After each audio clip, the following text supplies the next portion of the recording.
लगाउनु पर्ने र सवारी साधनलाई दैनिक रूपमा निसंक्रमित गर्नुपर्ने, सार्वजनिक यातायातका कुनै यात्रुको मास्क नलगाई आएमा चालक र सहचालकले बढीमा 10 रुपैयाँ लिई मास्क उपलब्ध गराउनु पर्ने, मास्क नलगाउने व्यक्तिलाई चाहिँ सवारी साधनमा प्रवेश गर्न नदिने, लामो दूरीमा चल्ने सार्वजनिक यातायातमा बीच बाटोमा यात्रु चलाउन नपाउने गरी सुरु गन्तव्यदेखि अन्तिम गन्तव्यसम्म यातायात सञ्चालन गर्ने र अन्य कुराहरू चाहिँ तपाईको माथिको मापदण्ड पालना गर्ने भन्ने कुराहरू चाहिँ गरिया छ र यो लामो दूरीमा चल्ने यातायातहरूको यात्रुको विवरण चाहिँ सम्बन्धित जिल्ला प्रशासन कार्यालयमा सुरुको ठाउँ गन्तव्य प्रस्थानको ठाउँबाट नै दिने भन्ने कुरो यहाँ लेखिया छ। हवाई उडानमा पनि यही प्रकारको तपाईको हामीले स्वास्थ्य मापदण्ड पालना गर्नुपर्ने र ब्यागेज र तपाईको जहाजहरूलाई चाहिँ निसंक्रमित गर्ने कुराहरू चाहिँ गरिया छ र चेक इन बोर्डिङ र प्रतीक्षालयहरूमा चाहिँ भिडभाड नहुने गरी व्यवस्था मिलाउने भन्ने कुराहरू राखिया छ। र यो अहिलेको मापदण्डहरूमा चाहिँ होटल तथा रेस्टुरेन्टहरूलाई बिहान 8 बजेदेखि राति 8 बजेसम्मका लागि स्वास्थ्य तथा जनस्वास्थ्य मापदण्डको पालना गरी सेवा दिन सकिने त्यहाँ र त्यसपछि चाहिँ तपाईको 8 बजेपछि टेक अवे र होम डेलिभरीको मात्रै सेवा दिने गरी गरिया छ। यसमा पनि जनस्वास्थ्यका मापदण्डहरू हाम्रा एसएमएस का मापदण्डहरू चाहिँ पर्याप्त रूपमा पालना गर्नुपर्छ, नभएदेखि चाहिँ यी कुराहरू चाहिँ सेवा र कार्यहरू सिडिओ साहबले बन्द गर्न सक्ने कुराहरू चाहिँ राखिया छन्।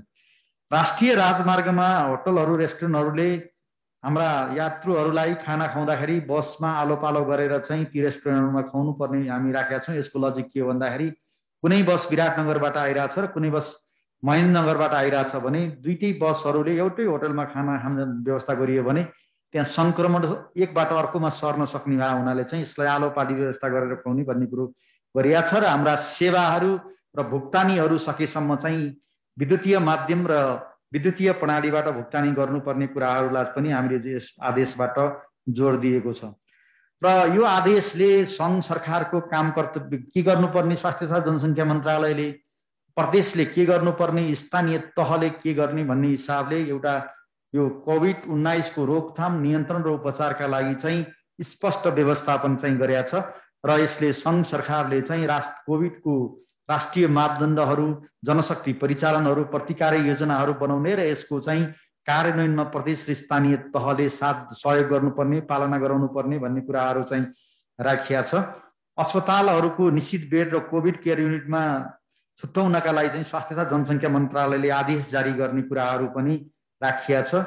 र 200 भन्दा बढी नेपाल सरकारको निर्णय के हो भन्दाखेरि सरकारी अस्पताल र सरकारी प्रयोगशालामा परीक्षण र उपचार चाहिँ निशुल्क गर्ने भनिया छ। परीक्षणको हकमा चाहिँ साइन इन सिम्पटम आएकोलाई चाहिँ परीक्षण गर्ने र कन्ट्र्याक्ट ट्रेसिङमा परेकोलाई एन्टिजेन टेस्ट गर्ने र बोर्डरमा चाहिँ हामी के गर्छौँ भन्दाखेरि एन्टिजेन टेस्ट गर्छौँ र एन्टिजेन टेस्ट गर्दाखेरि पोजिटिभ आयो भने त्यसलाई पोजिटिभ सरहको हामी ट्रिटमेन्टमा लैजान्छौँ र यदि सिम्पटम छ, रिजल्ट पोजिटिभ नआएर नेगेटिभ आछ भने त्यसको इमिडिएटली पिसिआर टेस्ट गर्ने गरी हाम्रो यो मापदण्ड अनुसार चाहिँ काम गर्नका लागि चाहिँ प्रदेश र स्थानीय तहलाई पनि हामीले यसमा आदेशमा उल्लेख गरेका छौँ र सरकारले सरकारी अस्पतालहरूमा उपचारका लागि विगतमा प्रयोग गरेको हाम्रो अभ्यासलाई यसपालि पनि निरन्तरता दिएका छौँ र स्वास्थ्य तथा जनसङ्ख्या मन्त्रालयले सामान्य केसको हकमा चाहिँ आइसोलेसनमा बस्नेहरू जो असिम्टोमेटिक हुनुहुन्छ उहाँहरूको लागि प्रतिदिन 2000 रुपियाँ निशुल्क रूपमा उपचार गर्नका लागि हामी बजेट व्यवस्था गरेका छौँ र अस्पतालमा जाने सामान्य केसको हकमा चाहिँ हामीले 3500 भनेका छौँ। यो सिम्टोमेटिक केसहरू चाहिँ अस्पतालमा जान्छन् र मध्यम र जटिल केसको जहाँ अक्सिजन चाहिन्छ त्योभन्दा माथिको मध्यम केसको हकमा चाहिँ 7000 रुपियाँ प्रतिदिनको हामी शोध भर्ना गर्छौँ र आइसियू र भेन्टिलेटरमा जाने बिरामीको हकमा चाहिँ 15000 प्रतिदिनका दरले गर्छौँ र यो रकमहरू चाहिँ सिधै अस्पतालमा जाने र यो रकम अस्पतालमा गइसकेपछि पहिलो चाहिँ भुक्तानी चाहिँ स्वास्थ्य कर्मीहरू, चिकित्सकहरूको जोखिम भत्तालाई प्राथमिकता दिएर भुक्तानी गर्नुपर्छ भन्ने यो आदेशमा पनि समेटिएको छ। र सङ्घ प्रदेशले यो उपचारमा लागेको स्थानीय तह र प्रदेशले उपचारमा लागेको खर्च चाहिँ स्वास्थ्य तथा जनसङ्ख्या मन्त्रालयसँग शोध भर्ना माग गर्नुपर्ने छ र स्वास्थ्य तथा जनसङ्ख्या मन्त्रालयले शोध भर्ना सिधै अस्पतालमा बुझाउने गरी चाहिँ हामीले प्रबन्ध मिलाएका छौँ र हाम्रो निर्धारित ढाँचामा हाम्रो सूचना प्रणालीमा डेटाहरू अद्यावधिक भएको आधारमा भुक्तानी गर्ने व्यवस्थाहरू चाहिँ हामीले मिलाएको छौँ। सँगसँगै कोभिडको सङ्क्रमण बढ्दै गयो भने हाम्रा स्वास्थ्य प्रणालीभित्रका चाहे सरकारी निजी र सामुदायिक प्रणालीभित्रका सबै स्वास्थ्य सेवाहरू सुविधाहरू यन्त्र र उपकरणहरू चाहिँ स्वास्थ्य तथा जनसङ्ख्या मन्त्रालयको आदेशले प्रयोग गर्न सक्ने भन्ने व्यवस्थाहरू पनि गरेका छौँ। त्यो हिसाबले हामी यसलाई चाहिँ अलिकति व्यवस्थित प्रयोग गर्न खोजेका छौँ। सँगसँगै अब प्रदेशले पनि आफ्नो भूमिकाहरू चाहिँ स्पष्ट यो आदेशमा हामी राखेका छौँ र स्थानीय तहको भूमिकाहरू पनि राखेका छौँ। बेसिकल्ली मैले धेरै टाइम नलिकन स्थानीय तहले 15 बेडभन्दा तलको अस्पतालहरूको सञ्चालन गर्ने, क्वारेन्टाइनको व्यवस्थापन गर्ने र प्रदेशले चाहिँ आइसोलेसनको व्यवस्थापन गर्ने, सञ्चालन गर्ने र 15 बेडभन्दा तलका स्थानीय तहका अस्पतालहरूको व्यवस्थापनमा सहजीकरण गर्ने र 200 बेडसम्मका अस्पतालहरूको व्यवस्थापन उपचारको व्यवस्थापन गर्ने र त्यहाँ कुनै निजी अस्पतालहरू अथवा मेडिकल कलेजहरूसँग चाहिँ हामीलाई बेडको आवश्यकता पर्यो भने 15 बेडभन्दा माथिको 200 बेडसम्मको चाहिँ प्रदेशको सामाजिक विकास मन्त्रालयले सम्झौता गर्न सक्छ र 15 बेडभन्दा तलको अस्पतालहरूको सम्झौता चाहिँ स्थानीय तहले गर्न सक्ने गरी व्यवस्था मिलाएको छौँ र 200 बेडभन्दा माथिका अस्पतालहरूको हकमा चाहिँ स्वास्थ्य तथा जनसङ्ख्या मन्त्रालयले स्वास्थ्यका संरचनाहरू प्रयोग गर्न सक्ने गरी यो आदेशमा व्यवस्था गरिएको छ। सँगसँगै यो आदेशमा स्पष्ट गरिएको व्यवस्था के छ भने अन्तर्राष्ट्रिय सीमा नाकामा आउने बित्तिकै लक्षण र चिन्ह देखेकाहरूको चाहिँ हामी पहिला हेल्थ स्क्रिनिङ गर्छौँ। त्यो लक्षण र चिन्ह देखेको आधारमा हामी एन्टिजेन टेस्ट गर्छौँ र एन्टिजेन टेस्ट गरेर त्यसको पोजिटिभ आयो भने त्यसलाई हामी तुरुन्त आइसोलेट गर्छौँ। यदि त्यहाँ आइसोलेसन गर्ने सेन्टरहरू छैन भने त्यहाँ स्थानीय तहसँगको समन्वयमा आइसोलेसन सेन्टरहरूमा अथवा अस्पतालहरूमा अथवा होम आइसोलेसनमा पुर्याउने गरी व्यवस्था चाहिँ गर्ने हामी व्यवस्था मिलाएको छौँ र प्रदेशले चाहिँ प्रत्येक हाम्रो सीमा नाकामा रहेका स्वास्थ्य तपाईँका डेस्कहरू स्वास्थ्य हाम्रा डेस्कहरूलाई सञ्चालन गर्ने, त्यहाँबाट स्वाबहरू सङ्कलन गर्नुपर्ने अवस्था छ भने स्वाबहरू सङ्कलन गर्ने, यी कुराहरू पनि हामी गरेका छौँ। सँगसँगै केही सीमा नाकाका क्षेत्रहरूमा चाहिँ हामीले प्रदेशले केन्द्रीय कोभिड-19 को सङ्कट व्यवस्थापन केन्द्रसँग समन्वय गरेर चाहिँ सीमा नाकाको आसपासमा चाहिँ होल्डिङ सेन्टरहरू बनाउने पनि व्यवस्था हामीले गरेका छौँ। मलाई लाग्छ एउटा होल्डिङ सेन्टरमा न्यूनतम 1000 व्यक्ति अट्न सक्ने गरी पनि यो व्यवस्थाहरू चाहिँ गरेका छौँ र प्रदेशभित्रको चिकित्सकहरू स्वास्थ्य कर्मीहरूको कुराहरू पनि हामी प्रदेशकोले गर्ने गरी चाहिँ यहाँ व्यवस्था गरेका छौँ र कोभिडको रोकथाम नियन्त्रण र उपचारका लागि आवश्यक पर्ने स्वास्थ्य सामग्रीहरूको खरिद चाहिँ अहिलेकै बजेटबाट पनि उहाँहरूले खरिद गर्नुपर्ने र त्यसको व्यवस्थापन गर्नुपर्ने गरी नेपाल सरकार मन्त्री परिषदको निर्णयहरू चाहिँ भएको छ र प्रदेश र स्थानीय तहले कन्ट्र्याक्ट ट्रेसिङको लागि भएको खर्च र क्वारेन्टाइनमा भएको खर्च र आइसोलेसन र उपचारमा भएको खर्चहरू चाहिँ र हेल्थ डेस्कमा भएको खर्चहरू चाहिँ हामी स्वास्थ्य मन्त्रालयसँग मागेमा हामीले त्यसको रिम्बर्समेन्ट गर्ने गरी हामी स्पष्ट व्यवस्था गरेका छौँ।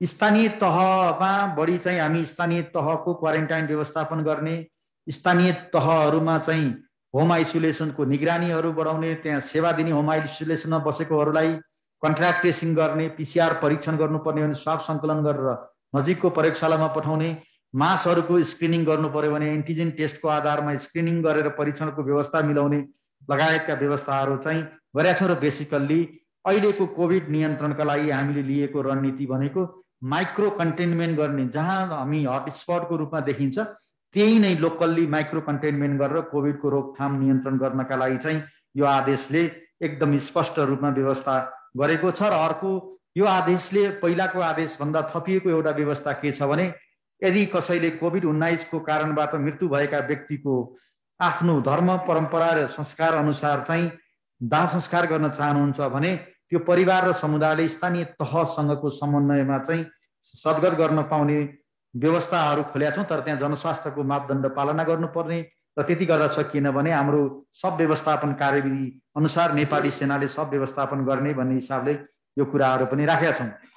र यसपालि स्थानीय तहले गरिदिनुपर्ने के छ भन्दाखेरि स्थानीय यातायातहरूका बस स्ट्यान्डहरूमा मात्रै रोक्न लगाउने, त्यहाँ चाहिँ हामीले साबुन पानी हात धुने व्यवस्थाहरू गरेर बसमा चढ्ने र ओर्लनेपछि साबुन पानीले हात धुने व्यवस्था गर्न सकियो भने सङ्क्रमणको दर घट्छ भन्ने अन्तर्राष्ट्रिय अभ्यास भएको हुनाले हामीले यसमा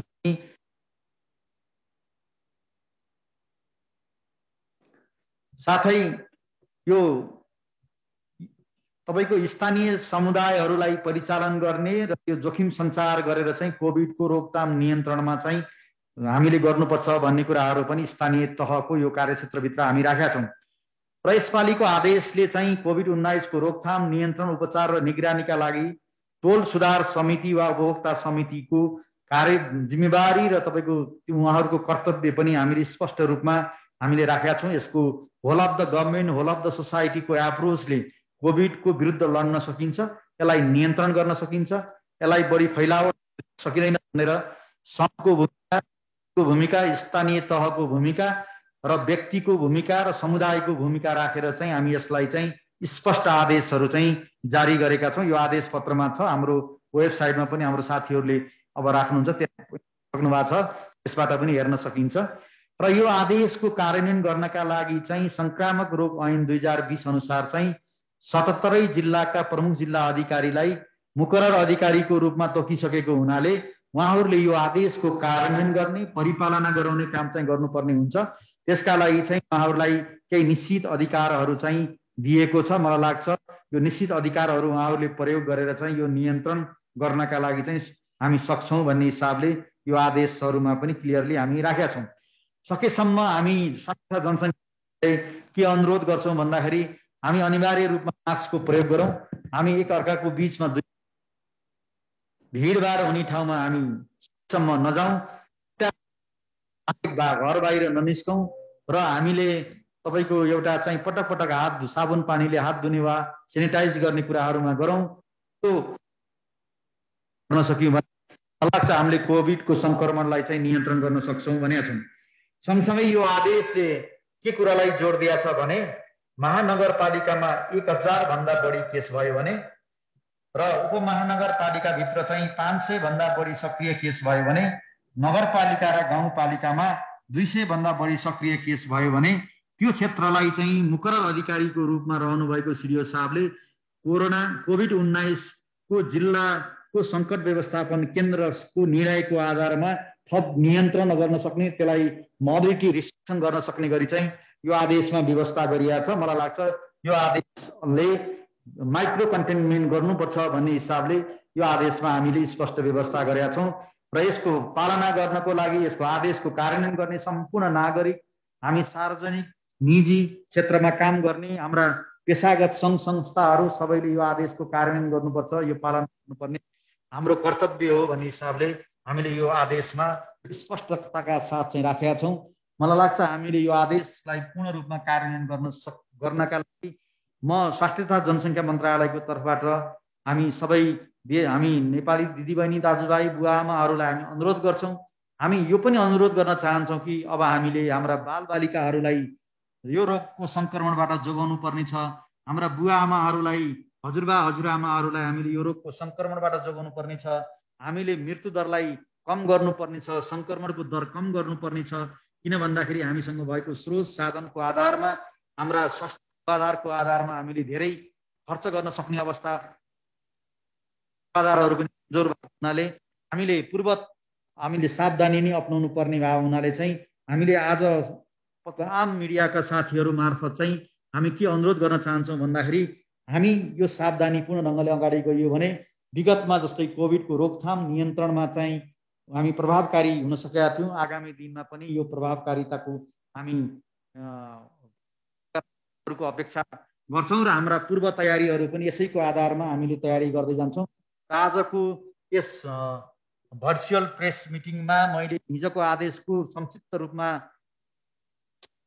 राखेँ र अन्य मन्जुको अन्य विषयहरूमा हाम्रो कोभिड रोग नियन्त्रणमा सरकारको दृष्टिकोण, सरकारको सोच, सरकारले नागरिकसँग चाहिँ कसरी अन्तर्संवाद गर्न खोजिरहेछ, हामी whole of the government whole of the society कसरी परिचालित गर्न खोजेका छौँ भन्ने विषयमा नेपाल सरकारको धारणा, स्वास्थ्य तथा जनसङ्ख्या मन्त्रालयको धारणा राखिदिनको लागि म माननीय स्वास्थ्य तथा जनसङ्ख्या मन्त्रीज्यूलाई हार्दिक अनुरोध गर्न चाहन्छु।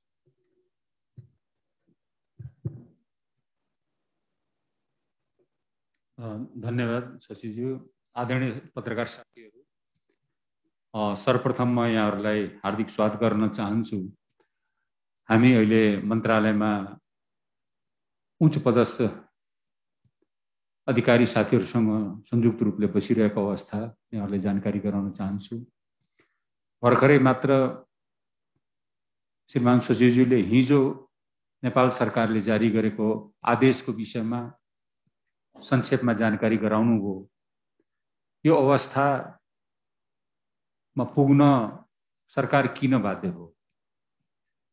हामीले पहिलेदेखि नै भनिरहेका थियौं, यो अज्ञात महामारी, रहस्यमय महामारी, जसमा अझै पनि विज्ञानले पूर्ण रूपले यसको अन्तसम्म पुगिसकेको छैन, यसलाई बच्नको लागि केही मापदण्डहरू विश्व स्वास्थ्य संगठन लगायत विश्वका अन्य देशमा जहाँ यस महामारीले निकै उथलपुथल मात्रै मचाएनन्, निकै धनजनको क्षति पनि गरिसकेको छ, त्यो अनुभवको आधारमा हामीले केही आधारभूत विषयहरूमा सधैँ आम जनता समक्ष निवेदन गर्दै थियौं। अहिले जोखिम बढ्दो अवस्थामा छ। सार्कका अन्य देशहरूमा पनि यो जोखिमको बढ्दो अवस्था छ। हाम्रो दक्षिणी छिमेकी देश हिन्दुस्तानमा पनि यो जोखिम काली लाग्दो अवस्थामा पुग्दैछ।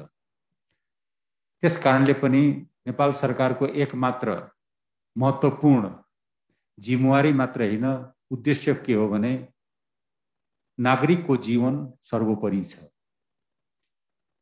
सरकारले सबभन्दा महत्त्वपूर्ण नागरिकको जीवनलाई नै महत्त्व दिएको छ। हामीसँग उपलब्ध भएका सबै साधन स्रोत, हाम्रा भौतिक सुविधा, भौतिक पूर्वाधार लगायत सम्पूर्ण प्रयासहरू नागरिकको जीवन जोगाउनमा हामी तल्लीन भएको अवस्था छ। हिजो जारी गरेको आदेश नागरिकले गर्नुपर्ने कर्तव्य, पालना गर्नुपर्ने केही त्यसका आधारहरू, पालन गर्नुपर्ने केही विषयहरू, टोल सुधार समाज सुधार समितिहरूले गर्नुपर्ने कामहरू, अन्य एनजिओ आइएनजिओ लगायतका गैर सरकारी संस्थाहरूले पनि यस विषयमा, यस चुनौतीको घडीमा गर्नुपर्ने कार्यहरू, स्थानीय तहले निर्वाह गर्नुपर्ने भूमिका, प्रदेश सरकारले निर्वाह गर्नुपर्ने भूमिका र संघ सरकारले निर्वाह गर्नुपर्ने भूमिकालाई स्पष्टताका साथ हिजोको आदेशमा हामी सरकारले प्रश्न पारेको छ। मैले यति मात्रै आग्रह गर्न चाहन्छु, आदरणीय पत्रकार साथीहरू, अहिलेको जोखिमपूर्ण अवस्थामा यो पालन यदि गरिएन भने सरकारले अहिलेसम्मको प्रयत्न के हो भने हामी भरसक नेपाललाई बन्दाबन्दीको अवस्थामा नपुर्याउँ। तर यो हामीमा सबैमा निर्भर गर्दछ, हामी कति सतर्कतापूर्वक यी स्वास्थ्यका मापदण्डहरू र आदेश, सरकारले जारी गरेको आदेशलाई हामी कसरी पालन गर्छौं। यदि पालन भयो भने हामीलाई विश्वास छ, सरकारलाई विश्वास छ, हामी बन्दाबन्दीको अवस्थाबाट बच्न सक्छौं, देशलाई बचाउन सक्छौं। तर यदि पालन हुन सकेन र सबै नागरिक लगायत सचेत सबै समुदाय, राजनीतिक दलहरू, समस्त राज्य प्रणाली, नागरिक समाजका साथीहरू सबैले यसलाई, समुदाय सहितले यसलाई यदि पालन गरिदिनु भयो भने हामी यस महामारीबाटको यो लहरलाई परास्त गर्न हामी सक्षम हुनेछौँ। यदि कहीँ पनि कुनै प्रकारका कमी कमजोरीहरू रहन गए भने हामी एउटा फेरि अर्को दुष्चक्रमा पर्न सक्ने सम्भावना पनि छ। त्यसकारण गम्भीरतापूर्वक नेपाल सरकार र विशेष गरी स्वास्थ्य तथा जनसङ्ख्या मन्त्रालयले आदरणीय पत्रकार साथीहरू मार्फत सबै सरकारवालाहरूसँग यो निवेदन गर्न चाहन्छ, यसलाई हलुका ढङ्गले नलिदिउँ।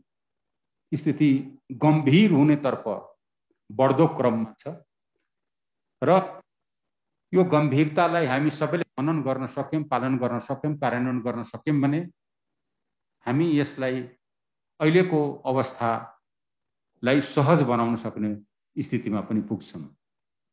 अझै पनि म यहाँहरूलाई दोहोऱ्याएर भन्न चाहन्छु, सरकारको कदापि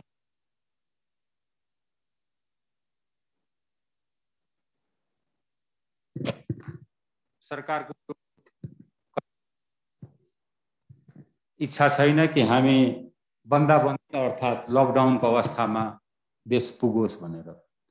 किनभने हामीलाई थाहा छ विगतको अनुभवबाट जीवन र जनजीवन दुईटै गर्नु परेको थियो। लकडाउनले गर्दाखेरि समाजका पछाडि जनता श्रमिकहरूले विभिन्न प्रकारका जीवन गर्न थियो।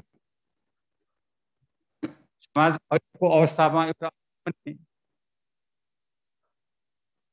अवस्था के छ भने अहिलेको नयाँ भेरिएन्ट्सले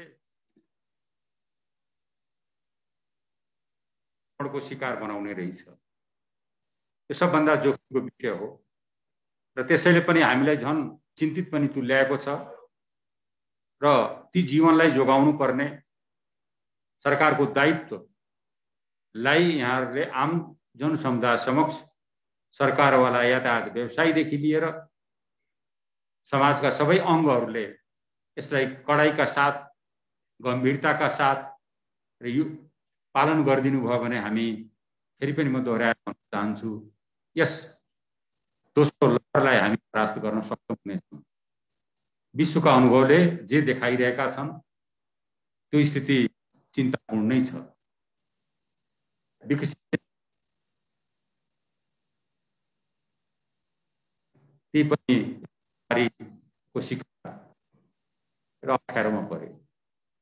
हामी हाम्रा अहिले मौजूदा पूर्वाधार विकास स्वास्थ्य प्रणालीका जुन अहिले विकसित भएको स्वास्थ्य प्रणाली र सबैभन्दा महत्त्वपूर्ण पक्ष के भने कि यस महामारीसँग लड्न सक्ने जनताको पनि क्षमता प्रणालीको पनि क्षमताको अनुभवलाई लिएर हामी यस लडाइँलाई यस चरणलाई परास्त चाहन्छु। कृपया स्वास्थ्यका सम्पूर्ण मापदण्डहरूलाई पालन गरिदिनुहोस्। जनताको जीवन सरकारले यो कदम या यो आदेश सरकार छ, सरकारले आफ्नो वर्चस्व राख्न चाहन्छ भन्ने हिसाबले गरेको होइन कि जनताको जीवन जोगाउनको लागि यो कदम यो आदेश जारी गरेको। अझै पनि म भने फेरि पनि दोहोऱ्याएर भन्न चाहन्छु यो कदमलाई हामी यो आदेशलाई पूर्ण रूपले पालन गरेनौं भने फेरि अर्को हामी कठोर कदममा कठोर परिस्थिति उत्पन्न भएपछि कठोर कदम उठाउन सरकार बाध्य हुनेछ जो सरकारको इच्छा होइन। फेरि पनि म दोहोऱ्याएर भन्न चाहन्छु सरकारको किंचित पनि इच्छा छैन किनभने हामीले यसले पार्ने अर्थतन्त्र सामाजिक जीवन राजनीतिक जीवन सबै जीवनमा पार्ने सम्पूर्ण प्रभावहरूको मूल्याङ्कन गरेर हेरिसकेका छौं। त्यसकारणले यो त्यस्तै हो एउटा इन्जेक्सन जस्तै इन्जेक्सनको पीडा लगाउँदाखेरि सानो पीडा हुन्छ तर त्यसको अर्थ के हो भने ठूलो रोगलाई समाप्त गर्नले त्यो इन्जेक्सन लगाइएको हुन्छ। अहिलेका यी आदेशहरू त्यस्तै इन्जेक्सन लगाएको जस्तै हो। एउटा ठूलो चुनौतीबाट रोक्नको लागि हामीले यी कदमहरू यी आदेशहरू जारी गर्न पर्ने अवस्थामा सरकार पुगेको छ र सबैलाई र विशेष गरी पत्रकार साथीहरू जो जिम्मेवार हुनुहुन्छ जसले परिस्थितिलाई विश्वकै परिस्थितिहरू आकलन गरिराख्नु भएको छ देशभित्रका परिस्थितिहरू पनि आकलन गरिराख्नु भएको छ। एउटा सकारात्मक संवादका साथ सचेतनाको कार्यक्रम सबैलाई सतर्क सचेत गराउनमा महत्त्वपूर्ण भूमिका निर्वाह गर्नुहुनेछ।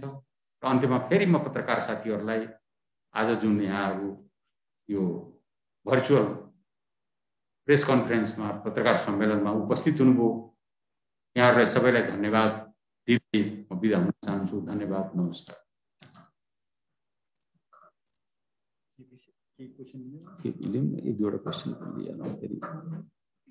साथीहरू माननीय मन्त्रीप्रति हामी हार्दिक आभार व्यक्त गर्न चाहन्छौँ। हाम्रो भर्चुअली जोडिनुभएका साथीहरूले केही तपाईहरुको जिज्ञासाहरू छ भने हामी केही जिज्ञासाहरू लिन्छौं र सुझावहरू च्याट बक्समा राखिदिनुहोस्। त्यो च्याट बक्सको आधारमा हामीले आगामी दिनमा हामीले बनाउने नीतिमा हामी चाहिँ प्रयोग गर्छौं। र म साथीहरुको अगाडि आउनुभन्दा अगाडि विगतमा जस्तै आगामी दिनमा र अबका दिनमा पनि यहाँहरुको सहयोग, सक्रिय सहयोग, सहभागिता जुन थियो हामी सूचना सञ्चारमा हामीलाई धेरै ठूलो सहयोग गर्नु भएको छ। यो आदेशको कार्यान्वयन गर्ने हिसाबमा आदेशको सञ्चार र कोभिड रोकथाम नियन्त्रण उपचारका लागि यहाँहरुसँग भएका सूचनाहरू हामीले प्राप्त गर्ने र यसको रोकथाम र नियन्त्रणका लागि प्रभावकारी सञ्चारको पनि यहाँहरुबाट भूमिका हिजोको जस्तै अबका दिनहरुमा पनि निरन्तर हामी प्राप्त गर्नेछौं भन्ने स्वास्थ्य मन्त्रालयबाट अपेक्षा राख्छौं। र यहाँहरु केही जिज्ञासाहरू भयो भने हामी ती जिज्ञासाहरू लिएर चाहिँ आजको यो बैठक चाहिँ केही समय पछाडि हामी अन्त्य गर्न चाहन्छौं। म साथीहरुलाई केही जिज्ञासा राख्नुहुन्छ भने हात उठाइदिनको लागि अथवा यहाँहरुले युज गर्नको लागि आफ्नो ट्याब अथवा ल्यापटप युज गरिदिनको लागि म अनुरोध गर्छु। अर्जुन जी।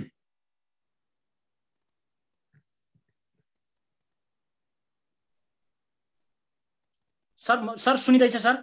सुनिएछ। सर मैले एउटा कुरा बुझ्न खोजेको कि सर जस्तो हाम्रो गत वर्ष चाहिँ क्वारेन्टाइन आइसोलेसन बेडहरू निकै थियो, जस्तो क्वारेन्टाइन हाम्रो 1.5 लाखको हाराहारीमा थियो, अहिले चाहिँ घटेर 16,000 आइरहेको छ।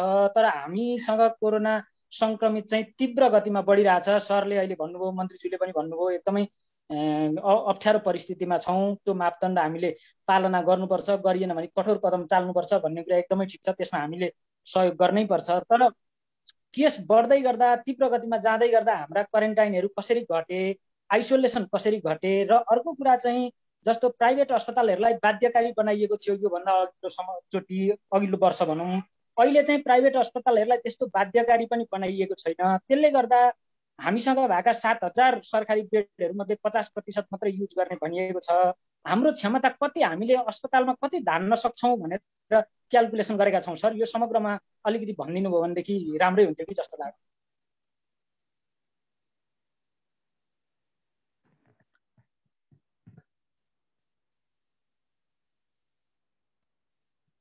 अरु प्रकार साथीहरु?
साथीहरु के बोल्न चाहनुहुन्छ?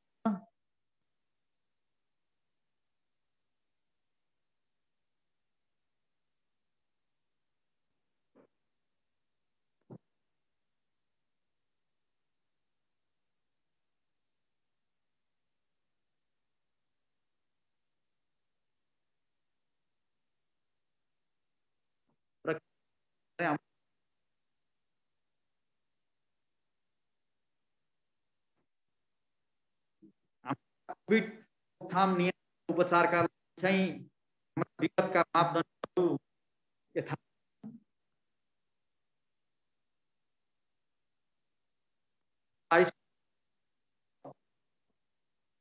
पनि गर्न सक्छ, प्रदेश सक्छ र अहिले चाहिँ अस्पतालमा उपचार गर्न आयो भने आधारभूत अस्पतालमा पनि स्थानीय तह सक्छ, सामुदायिक अस्पताल करिब 150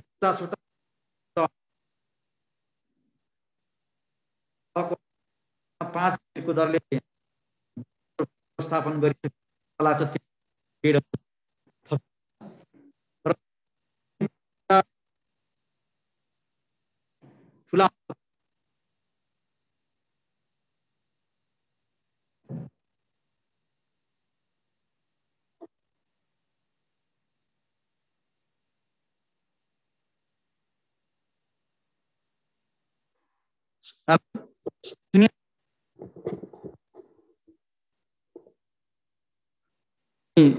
दुई 2000 बेड हामी एचडियू थपेका छौँ। करिब करिब चाहिँ 400 को हाराहारीमा आइसियू को बेडहरू थपेका छौँ। अस्पताल पूर्वाधारहरू हामीले पूर्वाधारको हिसाबले धेरै नै जस्तो लाग्छ र अहिले पनि अपुग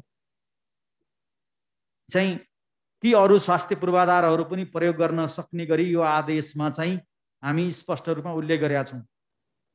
यो आदेशको सबभन्दा यसपालि स्पष्ट उल्लेख गरिएको के हो विषय हो भन्दाखेरि क्रिटिकल केयर युनिट र उपचारका लागि चाहिने स्वास्थ्य पूर्वाधार उपकरण जनशक्ति चाहिँ सरकारले प्रयोग गर्न सक्छ भनेको सरकारी मात्र होइन, निजी र सामुदायिक पनि उपकरणहरू स्वास्थ्य जनशक्तिहरू र पूर्वाधार प्रयोग गर्न सकिने भन्ने हिसाबले हामीले यो कुरालाई चाहिँ यो आदेशमा राखेका छौँ। आवश्यकता अनुसार हामी यो गर्दै जान्छौँ र अहिले हामीले भनेको के हो भने न्यूनतम 50% बेड चाहिँ सरकारी अस्पतालले चाहिँ उपचारका लागि छुट्याउने भनेका छौँ।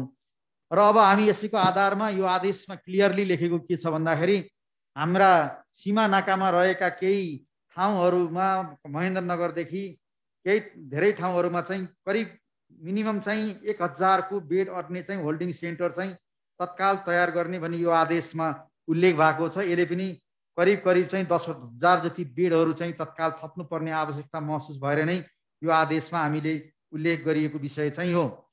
यो हिसाबले हेर्दाखेरि हामीसँग भएको 26,000 बेड मध्ये हामी कति कोभिडको लागि प्रयोग गर्न सक्छौँ र फेरि आइसोलेसन सेन्टरहरू चाहिँ हामी तत्काल बनाउनु पर्ने अवस्था पनि आउन सक्छ। हामीले काठमाडौँमा मात्रै 2000 बेडको आइसोलेसन सेन्टरहरू हस्पिटल बेडहरू बाहेक बनाएको थियौँ। ती पनि अब हामी तयारी गर्नका लागि चाहिँ हामीले हाम्रो स्वास्थ्य सेवा विभागलाई हामीले निर्देशन दिइसकेका छौँ। त्यसै गरी प्रदेशहरूले पनि आइसोलेसन सेन्टरहरू सञ्चालन गर्नुपर्ने अवस्थाहरू पनि आउन सक्छ र यो आदेशले हामीबाट हामी केही मेडिकल कलेजहरूसँग बेडहरूको सम्झौता स्वास्थ्य तथा जनसङ्ख्या मन्त्रालयबाट गर्दै हामी बेडको सङ्ख्याहरू चाहिँ पुग्ने गरी नै हामी प्राप्त गर्न सक्छौँ। अर्को साथीहरूले के कुरा उठाउनु भएको छ भने सिआइसिटीको काम भएको भन्नुभएको छ। यो आदेशले क्लियरली स्थानीय तह र प्रदेशले सिआइसिटीको काम गर्नुपर्छ र त्यसलाई लागेको जनशक्तिको खर्चहरू चाहिँ स्वास्थ्य जनसङ्ख्या मन्त्रालयले बिहोर्छ भन्ने हिसाबले हामी स्पष्ट क्लियरली यहाँ राखेका छौँ र यस सम्बन्धी नेपाल सरकारबाट चाहिँ सिआइसिटीको परिचालन सम्बन्धी कार्यविधि पहिले नै पास भइसकेका थियो पोहोर साल जेठमै। मलाई लाग्छ त्यो कार्यविधिको आधारमा उहाँहरू परिचालन हुनुपर्ने हुन्छ। हाम्रो यो प्रिडिक्सन के छ भन्ने कुराहरू उठाउनु भएको छ। अहिले हामीले हेर्दाखेरि यदि हामीले जनस्वास्थ्यको मापदण्ड पालना गरेनौँ, यो मोबिलिटी रेस्ट्रिक्सनलाई कडाइका रूपमा कार्यान्वयन गर्न सकेनौँ भने कुनै दिन चाहिँ हामी कहाँ चाहिँ सक्रिय केस चाहिँ एकै दिन 11,000 आउन सक्छ र त्यसको आधारमा असार मसान्तसम्ममा करिब करिब 3 लाख केसहरू चाहिँ आउन सक्छ कि भन्ने हाम्रो एउटा प्रारम्भिक अनुमान छ। यसलाई हामी अझै यसलाई अलिकको 5-7 दिनको सङ्क्रमणको आधारमा हामी यसलाई हेरेर अगाडि लिएर जान्छौँ। यसको आधारमा हेर्दा अस्पतालमा करिब करिब चाहिँ 45,000 बिरामीहरू चाहिँ मध्यम खालको आउन सक्नुहुन्छ 3 महिनाभित्रमा र 15,000 बिरामीहरू चाहिँ जटिल प्रकृतिका आउन सक्नुहुन्छ भन्ने हिसाबले हामीले यसको आधारमा स्वास्थ्य पूर्वाधार र जनशक्तिको अनुमान गर्ने साधन स्रोतको पूर्व तयारी गर्ने गरी चाहिँ हामी यो विषयमा पनि लाग्छौँ। हाम्रो प्रिडिक्सन छ र अहिले हेर्दाखेरि के देखिन्छ भने निरन्तर 14 हप्तासम्म चाहिँ सङ्क्रमण ग्रोथमा जाने, एकदम उच्च ग्रोथमा जाने र 14 हप्तासम्म उच्च ग्रोथमा जाने र 14 हप्ता पछाडि चाहिँ डिक्लाइनिङ ट्रेन्डमा जाने सक्ने सम्भावनाहरू विगतको तथ्याङ्कबाट पनि अहिलेका अरू देशहरूको तथ्याङ्कबाट पनि देखिया छ। त्यो हिसाबले हामी करिब करिब 5 हप्ता व्यतीत गरिसकेको हुनाले अबका 9 हप्ता चाहिँ हाम्रा लागि अत्यन्त कठिन छन्। त्यसपछि हामीले जनस्वास्थ्यको मापदण्डहरूलाई प्रभावकारी रूपले पालना गराउन सकियो। हाम्रो whole of the government, whole of the society चाहिँ कोभिड रोकथाम नियन्त्रणमा हामी सशक्त भएर जान सकियो भने मलाई लाग्छ यसले चाहिँ अर्को समयमा चाहिँ हामी अर्को पछाडि चाहिँ यसलाई अलिकति कर्भ डाउन साइजमा लैजान सकिन्छ कि भन्ने हाम्रो एउटा अनुमान पनि छ। त्यसको आधारमा हामीले पूर्व तयारीहरूको काम गर्छौँ। अर्को एउटा प्रश्न आज आएको छ। अहिलेसम्म मैले 2 बजेसम्म प्राप्त गरेको सूचना अनुसार चाहिँ पूर्व राजा र रानीकोमा कोरोना पोजिटिभ देखिएको कुरा चाहिँ हाम्रो स्वास्थ्य प्रणालीभित्र चाहिँ यो सूचना हामीले प्राप्त गरेका छैनौँ। उहाँहरूले कहीँ परीक्षण गरेर पाएको हो भने त्यसमा हामी साथीहरूलाई थप खोज्नका लागि छानबिन गर्नका लागि भनिरहेछौँ र अहिलेसम्म मेरो नोटिसमा चाहिँ हामीले यो जानकारी प्राप्त गरेका छैनौँ। हामीले पनि यहाँहरूले जस्तै सामाजिक सञ्जालबाट चाहिँ यो सूचना प्राप्त गरेका छौँ। मलाई लाग्छ यो विषयमा हामी गम्भीर ढङ्गले यसको विषयमा हामी खोजी गरिरहेका छौँ। र अरू अब क्वारेन्टाइनको व्यवस्थापन, आइसोलेसनको व्यवस्थापन चाहिँ आवश्यकता अनुसार हामी गर्दै जान्छौँ र हामीले होम आइसोलेसनलाई पनि एउटा प्रमोट गर्नुपर्ने हुन्छ। विगतको अभ्यास हेर्दाखेरि 80% देखि 89% बिरामीहरू चाहिँ घरमै बसेर स्वस्थ हुनुभएको थियो। तर उहाँहरूको स्वास्थ्य निगरानी गर्ने, उहाँहरूलाई अप्ठ्यारो परेको बेलामा हस्पिटल लिएर आउने काम चाहिँ स्थानीय तहले गर्नुपर्छ, समुदायले गर्नुपर्छ, वडा निगरानी समूहले गर्नुपर्छ भनेर यो आदेशमा क्लियरली लेखेका छौँ। मलाई लाग्छ हामी त्यसमा पनि प्रायोरिटी दिन्छौँ। र अहिले नै क्वारेन्टाइनमा पनि बस्नका लागि चाहिँ हामीले यसलाई जोड दिएका छौँ। अर्को चाहिँ केही व्यक्तिका जिम्मेवारी भूमिकाहरू चाहिँ यो आदेशमा हामी क्लियरली राखेका छौँ। मास्क लगाउनु पर्ने, दूरी कायम गर्नुपर्ने, साबुन पानीले हात धुनुपर्ने, स्वाब सङ्कलन गरेर बैठक सेमिनार गोष्ठीहरूमा सहभागी नहुने, PCR टेस्ट गरेर नेगेटिभ रिपोर्ट आयो भने पनि न्यूनतम 10 दिन चाहिँ क्वारेन्टाइनमा बस्नुपर्ने कुराहरू चाहिँ व्यक्तिका भूमिकाभित्र राखेका छौँ। व्यक्तिको एउटा भूमिकाले पनि महत्त्वपूर्ण सङ्क्रमणलाई नियन्त्रण गर्न सकिन्छ भन्ने हिसाबले हामीले यो आदेशमा क्लियरली राखेका छौँ। मलाई लाग्छ सरकार 3 तहकै सरकार, व्यक्ति, समुदाय र अरू हामी गैर सरकारी संस्थाहरू र पेसागत सङ्घ संस्थाहरू हामी सबै मिलेर चाहिँ सहकार्य गर्यौँ भने मलाई लाग्छ हाम्रो स्वास्थ्य प्रणालीले धानिनी गरी हामी चाहिँ नियन्त्रण गर्न सक्छौँ। यदि हाम्रा ऐ मान्य मन्त्रीले भने जस्तै जनस्वास्थ्यको मापदण्डहरू पालनामा हेलचक्राइ गर्ने, मलाई त के हुन्छ र मैले त खोप लगाइसकेका छु भनियो भने मलाई लाग्छ त्यसले सङ्क्रमण बढ्न सक्छ। र साथीहरू मार्फत म के अनुरोध गर्न चाहन्छु भने खोपले सङ्क्रमण पनि बढाउन सक्छ, सङ्क्रमण सार्न पनि सक्छ खोप लगाएका व्यक्तिहरूबाट। तर खोप लगाएको व्यक्तिहरूलाई तपाईँको सेभरिटी चाहिँ अलिकति कम हुन्छ भन्ने अन्तर्राष्ट्रिय अहिले खोप लगाएका देशहरूको अध्ययन भएको हुनाले चाहिँ खोप लगाए पनि खोप नलगाए पनि हामी जनस्वास्थ्यको मापदण्डहरू सबैले पालना गरौँ भन्ने मैले अनुरोध गर्न चाहन्छु। र अन्तिममा यहाँहरूको कुरालाई अलिकति मान्य मन्त्रीको धारणा राखिदिनका लागि म मान्य मन्त्रीलाई हार्दिक अनुरोध गर्न चाहन्छु र म पनि बिदा हुन्छु। हस्, धन्यवाद।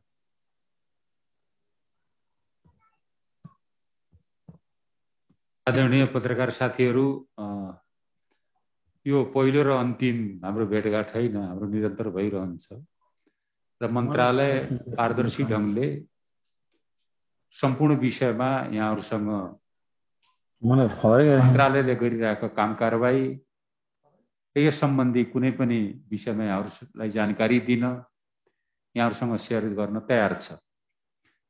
हामी पारदर्शितामा विश्वास गर्छौँ र कुनै पनि विषयलाई मन्त्रालयले, कुनै पनि तथ्याङ्कलाई मन्त्रालयले लुकाउने छैन। जे जस्तो अवस्था छ, किनभने फेरि म यहाँहरूलाई एउटा चाहिँ भनौँ दोहोऱ्याएर, यहाँ जनताको जीवन जोडिएको छ। जनता भने कुनै अमूर्त विषयवस्तु होइनन्, तपाईँ हामी सबै जनताकै अङ्ग हुन्। सरकारले, राज्यले त्यस दायित्वलाई पुरा गर्नको लागि सम्पूर्ण उपलब्ध साधन स्रोत र सम्पूर्ण प्रयत्न गर्नेछ। र हामी मैले भने जस्तै फेरि कुनै पनि जानकारी, कुनै पनि जिज्ञासा यदि यहाँहरूलाई छ भने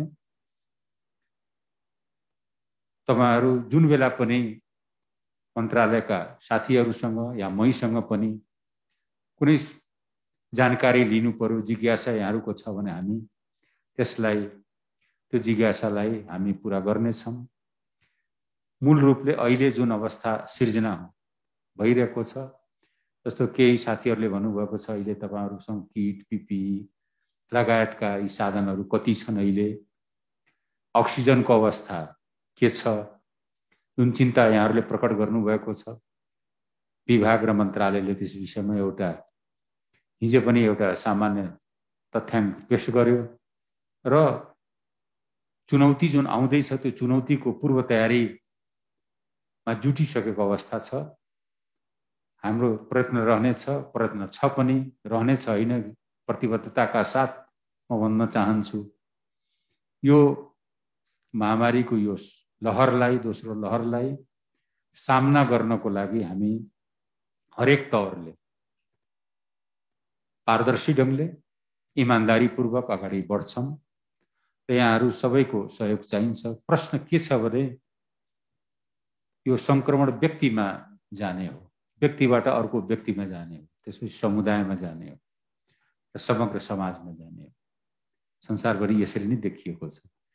त्यसकारणले व्यक्ति आफै पनि यसबाट कसरी जोगिने, फेरि त्यो खर्चिलो विधि छैन जोगिनको लागि, कुनै खर्च लाग्दैन, सतर्कता मात्रै हो।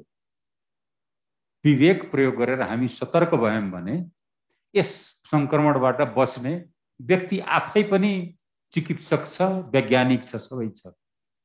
यी केही विषयहरूलाई चाहिँ हामीले भनि दूरी, एउटा भौतिक दूरी मेन्टेन गर्ने, मास्क लगाउने, अनिवार्य रूपले लगाउने र साबुन पानीले हात धुने अथवा सेनिटाइजर प्रयोग गर्ने, यी तीनटा यस्ता अचूक औषधि छन् जसले व्यक्ति कहीँ चिकित्सक, कुनै आइसोलेसन सेन्टर कहीँ पनि जान पर्दैन। उसले पालना यो गर्दै गर्दै यसले नै घटाउने, यो लिङ्कलाई तोड्ने एउटा महत्त्वपूर्ण औजार, यन्त्र भनेकै यही हो। र यस विषयमा पनि अब यहाँहरूको चाहिँ सहयोग आवश्यक छ, सधैँ प्राप्त गर्दै आएको छ मन्त्रालयले। अझ यो चुनौतीपूर्ण अवस्थामा झन् जिम्मेवारीका साथ हामी सबैजना यो सामूहिक दायित्व हो। र यहाँहरू जुन अहिले उपस्थित हुनुभयो, जुन भाग लिनुभयो, यहाँहरू सबैलाई म धन्यवाद दिन चाहन्छु। र कुनै पनि बेला जे जानकारी यहाँहरूलाई आवश्यक पर्छ त्यसको लागि मन्त्रालयका सबै साथीहरू यहीँ हुनुहुन्छ, सचिवजी लगायत यहाँको उच्च पदस्थ सबै साथीहरू हुनुहुन्छ, त्यो उहाँहरूले उपलब्ध गराउनुहुन्छ, मैले पनि उपलब्ध गराउँछु। यही भन्दै म यहाँहरूसँग बिदा हुन चाहन्छु। धन्यवाद, नमस्कार। भनिहाल्नु। तपाईँ सुनिरहनु भएको छ? त्यो च्याट बक्समा आएको केही खबरहरू छन्, तपाईँले सूचना उहाँहरूले क्वेरिजहरू गर्नुभएको छ, क्लेरिफिकेसन गर्न सक्नुहुन्छ? माननीय मन्त्रीज्यू, श्रीमान सचिवज्यू, मैले अलिकति लेट जोइन गरेँ। म इमेज च्यानलमा चाहिँ कोभिड र मेन्टल हेल्थको एउटा अन्तर्क्रियामा थिएँ। मैले पुराना प्रश्नहरू पहिला राखेको प्रश्न हेर्न नमिल्दो रहेछ श्रीमान सचिवज्यू। मैले डाक्टर समीरलाई खबर चाहिँ गरेको, तर हेर्न मिलेन।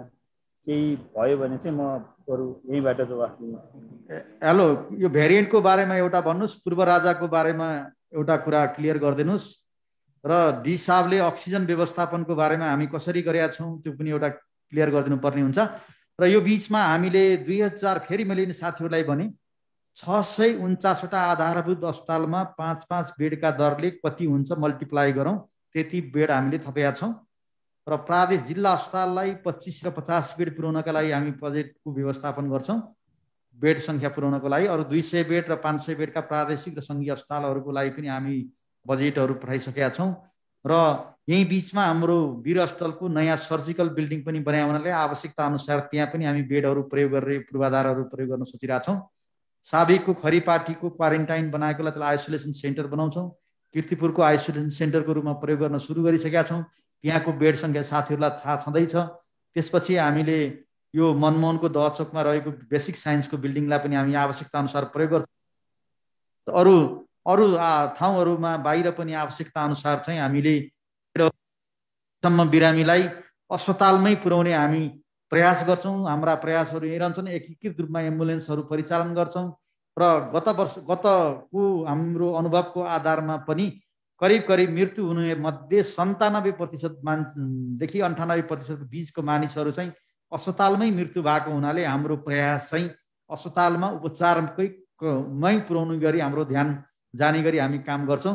र अक्सिजन व्यवस्थापनको लागि पनि हामीले विगतमै गरेका व्यवस्थापनहरू चाहिँ प्रयोग नभएर रहेका छन्, ती प्रयोग गर्छौँ। आवश्यकता अनुसारको अक्सिजनका रिफिलिङ ट्याङ्कहरू राख्ने र अक्सिजन सिलिन्डरहरू स्टक गर्ने र प्लान्ट अक्सिजनहरू चलाउनका लागि चाहिँ हामी काम गर्छौँ। र आज डी साहबले चाहिँ अक्सिजन व्यवसायीहरूसँग चाहिँ आयात गर्नका लागि एउटा सिफारिस पत्र दिने भन्ने कुरो भएको छ। सबै अक्सिजन भारतबाट आयात गर्नको लागि त्यो पनि गर्छौँ। अहिलेसम्म हामीसँग चाहिँ 2000 बिरामीलाई पुग्ने रेमडेसिभिर औषधि छ। त्यो बाँकी बिरामीको लागि चाहिँ चाहिने आवश्यकता अनुसार हामी औषधि खरिद गर्छौँ। र विगतमा करिब जम्मा 6000 देखि 7000 बीचको बिरामीलाई मात्रै यो औषधि प्रयोग भएको हुनाले हामी यो औषधिको व्यवस्थापन पनि गर्छौँ। र खोप कार्यक्रमलाई नियमित रूपमा जनस्वास्थ्यको मापदण्ड पालना गरेर हामी सञ्चालन गर्छौँ। र हामी फेरि जेठ महिनामा दोस्रो डोजको खोप फागुन 23 गतेदेखि चैत महिनासम्म लगाउनु भएकालाई दोस्रो डोज खोप दिने गरी हामी तयारी अवस्थामा छौँ र हामी यो खोप आउने बित्तिकै सेकेन्ड डोज पनि तयारी गर्छौँ र फर्स्ट चरणको दोस्रो डोज वैशाख 11 गते सकिन्छ। 12 गतेदेखि भेरोसिल खोपको फेरि खोप अभियान पनि हामी निरन्तर रूपमा सञ्चालन गर्छौँ। कृष्णजी तपाईँले 2-3टा विषयहरू क्लियर गर्नुहोस्। यहाँ च्याट बक्समा उहाँहरूको पूर्व राजाकोमा देखिएको पोजिटिभ केस मैले त भने, त्यो विषयमा तपाईँसँग फेरि थप इन्फर्मेसन छ, त्यो विषयमा क्लियर गर्नुहोस्। र भेरिएन्टको विषय र अहिले सङ्क्रमण कस्तो कस्तो अवस्थाको व्यक्तिहरूलाई बढी छ तपाईँले डेटा एनालाइसिस गरेको भएर त्यो कुराहरू पनि राखिदिनुहोस्।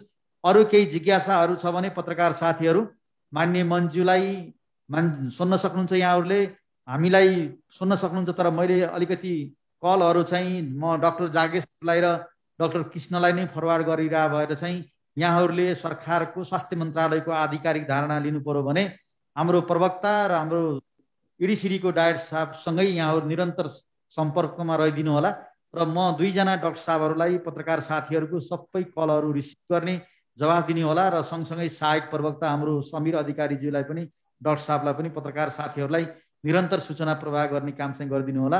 हामी आवश्यकता अनुसार चाहिँ यहाँहरूको सूचना हामीले पनि प्रवाह गर्छौँ र पटक पटक यहाँहरूसँग भेट्छौँ। र डाक्टर कृष्ण कुरा राखिदिनुहोस् त।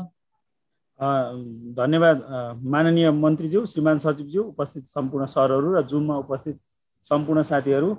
अब पहिलो प्रश्न चाहिँ हाम्रो देशमा चाहिँ विश्वमा देखिएका 3वटा मुख्य भेरिएन्टहरू चाहिँ भेरिएन्ट अफ कन्सर्न भन्ने गरिएको छ। भारतमा भेटिएको भेरिएन्टलाई हालसम्म भेरिएन्ट अफ कन्सर्न भनेर डिक्लेयर गरिएको छैन।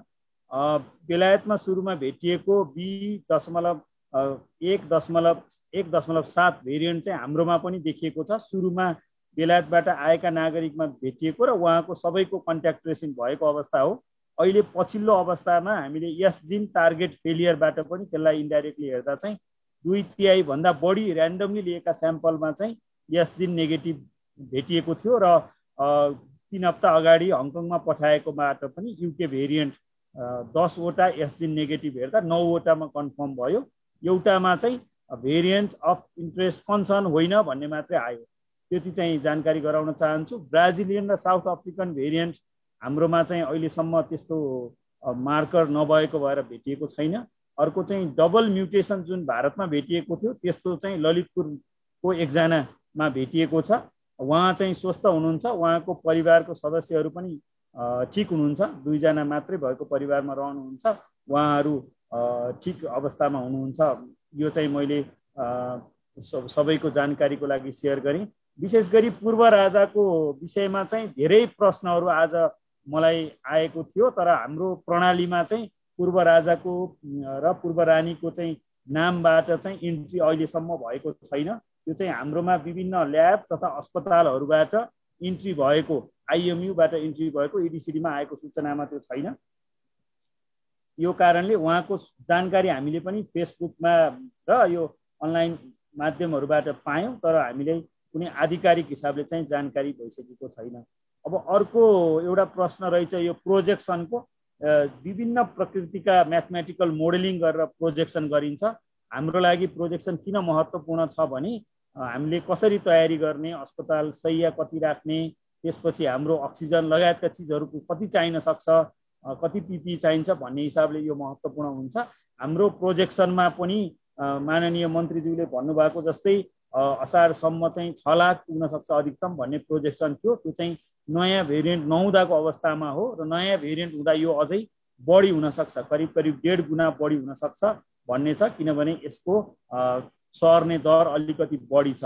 हामी बेसिक रिप्रोडक्सन नम्बर भन्छौँ, 2.6 पुरानोको थियो भने करिब 4 तिर हुन सक्छ यसको। त्यो हिसाबले हो र यो दैनिक 11,000 सङ्क्रमित हुन सक्ने प्रक्षेपण चाहिँ यदि हाम्रो सबै क्षेत्र खुला रह्यो, सबै समूहहरू जोखिममै रहे भने चाहिँ त्यो हुन सक्ने हो। हामी कमसेकम युनिभर्सल मास्क सबैजनाले मास्क चाहिँ राम्ररी लगाइदिउँ, 100% मास्कको प्रयोग मात्रै भयो भने पनि यो 11,000बाट 1100सम्म झर्न सक्ने चाहिँ प्रक्षेपण छ।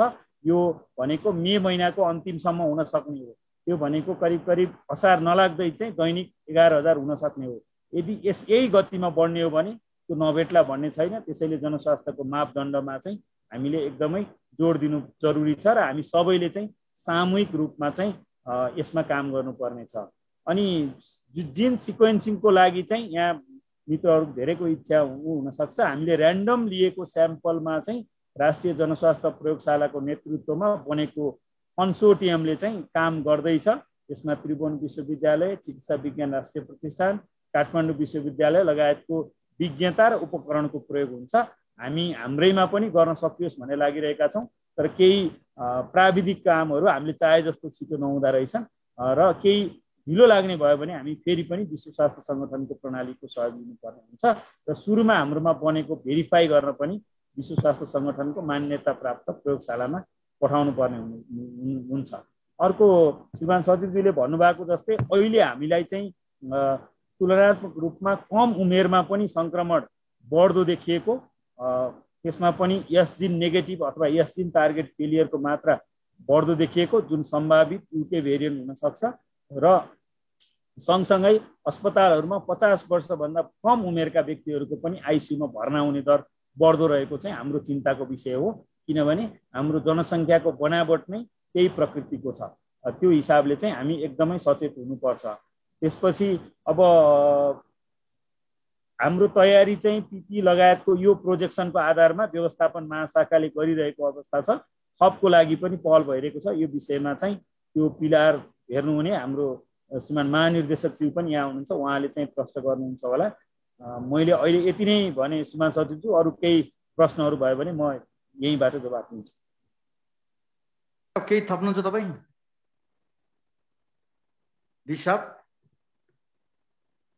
Dipendra sir, doctor Dipendra. हजुर नमस्ते सर। लजिस्टिकको बारेमा भन्नु नि त। हजुर, माननीय मन्त्रीज्यू, श्रीमान सचिवज्यू र सम्पूर्ण साथीहरू, पत्रकार साथीहरू, यो लजिस्टिकको सम्बन्धमा अहिले हामीसँग चाहिँ जुन आरटिपिसिआर अनि त्यसपछि आएर डायग्नोस्टिक टुल्सहरू र त्यसपछि हामीलाई चाहिने चाहिँ यो जुन पिपिईको कुराहरू चाहिँ के छ भन्दाखेरि हामीसँग 4 लाखभन्दा देशभरिमा 4 लाखभन्दा बढी हामीसँग आरटिपिसिआर छ। त्यसपछि आएर यो पिपिईको सङ्ख्यामा पनि हामी चाहिँ अहिलेसम्म चाहिँ सेटिस्फ्याक्टोरी छौँ र हामीले अब नयाँ चाहिँ जुन पर्चेजको कुराहरूलाई पनि अगाडि बढाएका छौँ र अक्सिजनको पनि अब हामीले चाहिँ पर्चेजिङको लागि चाहिँ अगाडि बढाएको अवस्था छ र मोस्ट लाइकली हामीले चाहिँ जुन 1 मन्थको लागि चाहिने कुराहरूलाई चाहिँ मिनिमम इमर्जेन्सी स्टकको रूपमा राखेर हामी चाहिँ अगाडि बढ्नेछौँ र यसमा चाहिँ मन्त्रालयबाट जुन निर्देशन भएको छ त्यो अनुसार चाहिँ हामी अगाडि बढिरहेको कुराहरू चाहिँ यहाँ सबैलाई चाहिँ जानकारी गराउन चाहन्छु। अरू थप केही त्यस्तो जानकारी चाहियो भने मलाई पनि कल गर्न सक्नुहुन्छ र लजिस्टिकको उसमा चाहिँ हाम्रो डाक्टर टिङ्करीलाई पनि तपाईँहरूले चाहिँ कन्ट्याक्ट गर्न सक्नुहुन्छ। धन्यवाद। हस्, धन्यवाद डाक्टर दिपेन्द्र। पत्रकार साथीहरू, अब हामी यो बैठकलाई चाहिँ माननीय मन्त्रीको अनुमति लिएर चाहिँ आजको पत्रकार सम्मेलनलाई चाहिँ हामी अन्त गर्छौँ। छोटो समयमा हामीले खबर गरियो, धेरै साथीहरूलाई भर्चुअली जोइन गर्नुभएको छ र उहाँहरूप्रति स्वास्थ्य तथा जनसङ्ख्या मन्त्रालयको तर्फबाट हार्दिक आभार व्यक्त गर्न चाहन्छु र आगामी दिनमा पनि यहाँहरूको सहयोग हामीले निरन्तर प्राप्त गर्नेछौँ। यहाँहरू र हामी सँगै लड्न सकियो भने एउटा जोखिम सञ्चार गर्न सक्छौँ, त्यसको आधारमा नियन्त्रण बढी गर्न सकिन्छ भन्ने विश्वासका साथ चाहिँ माननीय मन्त्रीको अनुमति लिएर चाहिँ यो बैठक अन्त भएको घोषणा गर्छु। हस्, धन्यवाद।